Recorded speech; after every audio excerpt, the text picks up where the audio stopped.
Hello, my name is Jerry Pratt, and I'm the Economic Development Officer with Clearwater County.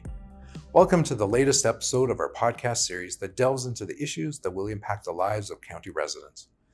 In this episode, we look at the importance of internet access to the success of small businesses. As most business owners would agree, high-speed, reliable internet access is no longer a complementary piece of the puzzle, but rather an essential service that businesses need to grow, compete, and innovate. It also is critical to public safety and quality of life.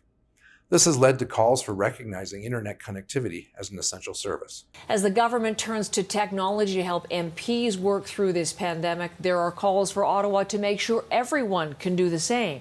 With more and more people working from home, some say home internet access should be an essential service. I think if someone was to hear that people in Canada have issues accessing broadband, it might surprise them, because when you think of Canada, we're a developed country. We have lots of things that are accessible to us. Why is this still an issue in Canada?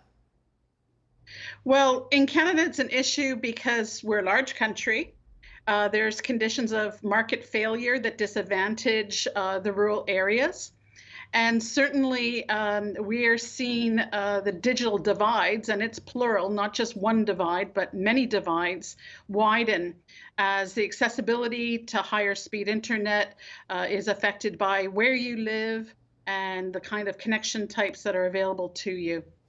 Evidence indicates that investments in broadband infrastructure lead to sustained economic growth in rural areas, as businesses are able to overcome geographical barriers and fully participate in the digital marketplace. Straight and Arrow Boutique set up just outside of Plamondon, Alberta. Allison Dupre knew opening a business during COVID would be a lot of work, but there is one ongoing obstacle: unreliable internet. We've definitely noticed such a struggle, and it just seems like there's no good time of day anymore. Add in kids competing for bandwidth for their schoolwork. Slow internet has always been an issue in parts of rural Alberta, but since COVID forced people home, it's painfully slow.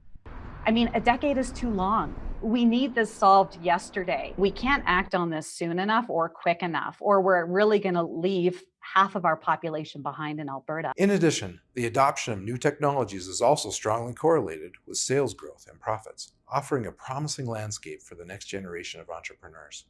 To find out more about how internet access impacts small businesses, I spoke with local business owner and culinary artist Roxanne Franchuk of Fork and Delightful to get her perspective. So we're here talking with Roxanne Franchuk. Today, she is the owner of Fork and Delightful, which is a catering company, correct? Yes, correct, Jerry. So tell me a little bit about your business first. Wonderful. So our business is catering, and we're also custom cakes and cookies.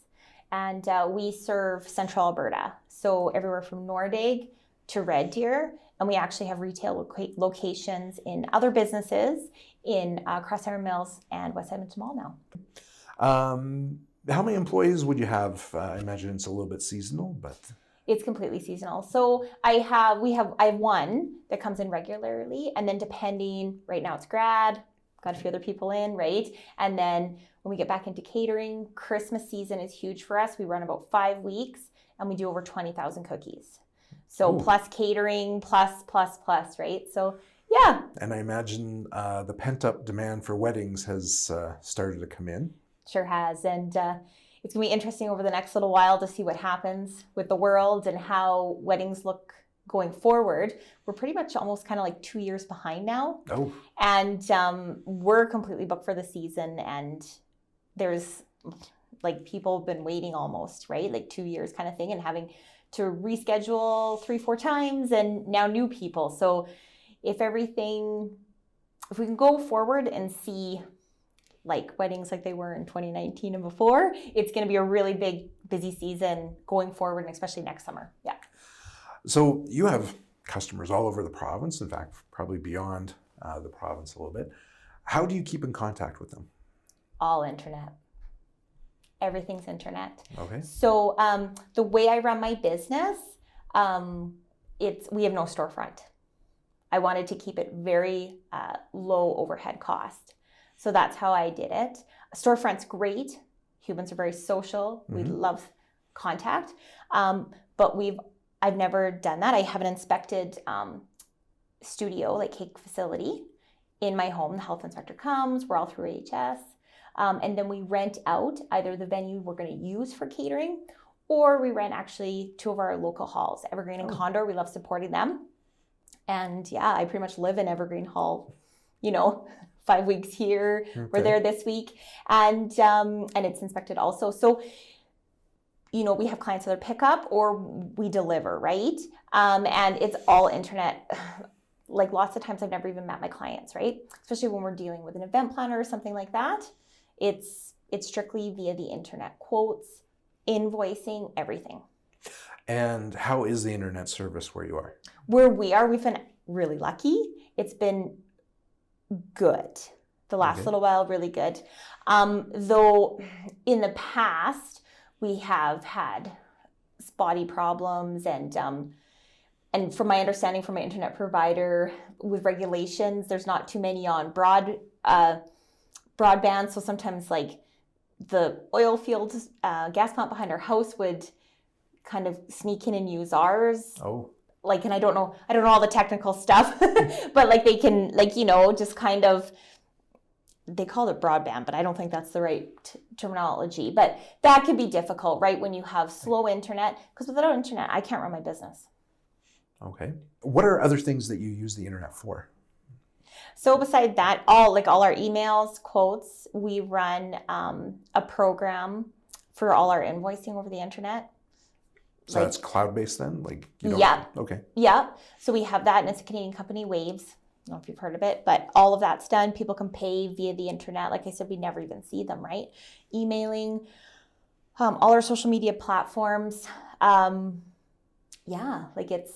We use it for everything. If I don't have internet, I can't run my business, especially right now in the last few years, we've had the gig economy, right? Like everybody's using it for everything, let alone the last year, my kids being online and many others. It's as essential as water and electricity. Yeah. We were mentioning earlier that, it used to be phones and then fax machines for a little while. But now it is Facebook and your website and emails. You don't even talk to most of your customers probably. It's just all done through email. It's all done through email. Zoom has come, as we all know, to light a lot this last year. So lots of Zoom meetings, FaceTime meetings, which is nice. It's sure nice being in person though, but and the world is, I think we're just going to see more and more of that, right? I think society as we see it now moving forward it's going to be a lot more of that. Okay. Well, thank you very much for coming in. That was my conversation with Roxanne Franchuk of Fork and Delightful. We thank her for her thoughtful insights into the importance of high-speed, reliable internet access to the success of small businesses. For more information about Clearwater County's broadband internet project, please visit www.clearwatercounty.ca/broadband and follow us on Facebook and Twitter to keep up to date on county news. Check out our YouTube channel at youtube.com/ClearwaterCounty to view upcoming episodes and other county videos. That's it for this episode. Please stay tuned for more. My name is Jerry Pratt, and thank you for joining us.